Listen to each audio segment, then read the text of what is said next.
दुबई کې پرون آیفون 17 موبایل چې کم دی لانچ شوی دی چې دغه موبایل اغشتلو د پاره په دبئی مال کې خلک سحر سلور بجو نه په قطار کې ولاړو لکه د آیفون موبایل ډیماند دومره دی قیمتونه در سره هم شریکوم چې څومره قیمتونه دي د آیفون موبایل په دبئی کې په هغې باندې هم ډیټیل سره خبره کوو خو د کمال خبره پکې دا ده چې خلک سحر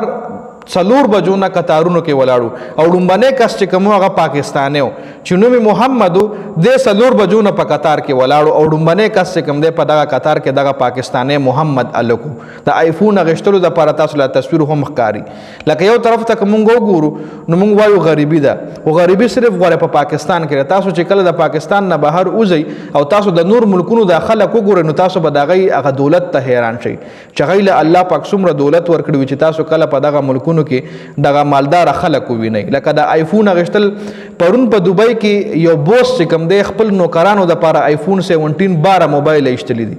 خپل د کمپنۍ نوکرانو دپاره ورکولو دپاره لکه دومره غټې غټې کمپنیانې دي هلته دومره غټ غټ مالداره خلک دي هلته او بل طرف ته په پاکستان کې ګوره څومره غربت دی څومره غریبي ده خیر په دې ویډیو کې مونږ په غربت او غریبۍ باندې خبره نه کوو صرف د آیفون موبایل په کریز باندې خبره کوو چې دا خلک لیوني دي او که څه وجه ده یو معمولي فیچرز دپاره یو لیټیسټ موبایل اخلي او چې د هغې قیمت په لکونو کې ویجي اوس آیفون 17 چې کوم دی هغه څلور موبایل د آیفون 17 چې کوم دی څلور ماډل یې پکې ریلیز کړي دي آیفون 17 پرو دی چې د هغې قیمت 4699 درهم دی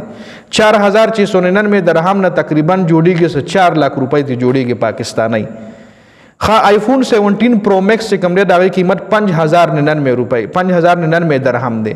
5000 نم جوړیږي تقریبا 4.5 लाख روپۍ به ضرب ورکوئ 77 درهم ریټونه نه ضرب ولا ورکوئ 5099 له په 77 کې ضرب ورکوئ نو تاسو ته خپله پته ولګي